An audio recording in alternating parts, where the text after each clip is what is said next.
திருப்பூரில் விஷவாயு தாக்கி 3 பேர் பலியாகி இருக்கிறார்கள். இதில் 2 கைது செய்யப்பட்டிருக்கிறார்கள். மேலும் விவரங்களை செய்தியாளர் பிரதீஸ்வரன் வழங்கிட கேட்கலாம். பிரதீஸ்வரன், வணக்கம். இந்த சம்பவம் தொடர்பான மேலும் தகவல்களை சொல்லுங்க. வணக்கம். திருப்பூர் மாவட்டம் பல்லடத்தை அடுத்த கரைப்புதூர் பகுதியில நவீன் என்பவருக்கு சொந்தமான சாய ஆலை நிறுவனம் செயல்பட்டு வருகிறது. நேற்று முன்தினம் இரவு இங்க நிறுவனத்தில் தொழிலாளர்கள் தங்கி இருக்கக்கூடிய பயன்படுத்தும் கழிவறையின் செப்டிக் டேங்க் தொட்டியை சுத்தம் செய்யும் பணியில் ஈடுபட்டிருந்த போது விஷவாயு தாக்கியதில் சரவணன், வேணுகோபால், ஹரிகிருஷ்ணன் ஆகிய 3 உயிரிழந்தனர். மேலும் அதனுடைய லாரி டிரைவர் சின்னசாமி உள்ளிட்ட 2 பேர் சிகிச்சை பெற்று வருகிறார்கள்.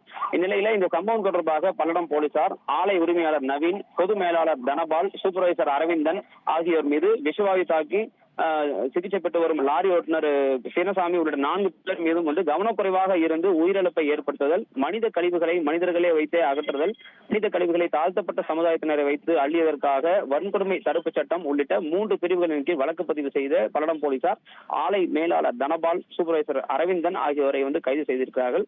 மேலும் சாய ஆலை தரப்பினர் உயிரிழந்த 3 பேரின் குடும்பத்திற்கு தலா 30 லட்சம் இழப்பீட்டை தொகைக்கான காசோலையை மாவட்ட நிர்வாகம் வாரியாக வழங்கப்பட்டுள்ளது. மேலும் சாய ஆலையின் மாசு கட்டுப்பாட்டு வாரிய அதிகாரிகள் ஆய்வு செய்து தரும் அறிக்கையின் வாயிலாக மாவட்ட நிர்வாகம் சார்பில் நடவடிக்கை எடுக்கப்படும் எனவும் தெரிவிக்கப்பட்டுள்ளது. தகவல்களுக்கு நன்றி பிரதீஸ்வரன். செய்திகளை உடனுக்குடன் தெரிந்து கொள்ள உடனே சப்ஸ்கிரைப் பண்ணுங்க.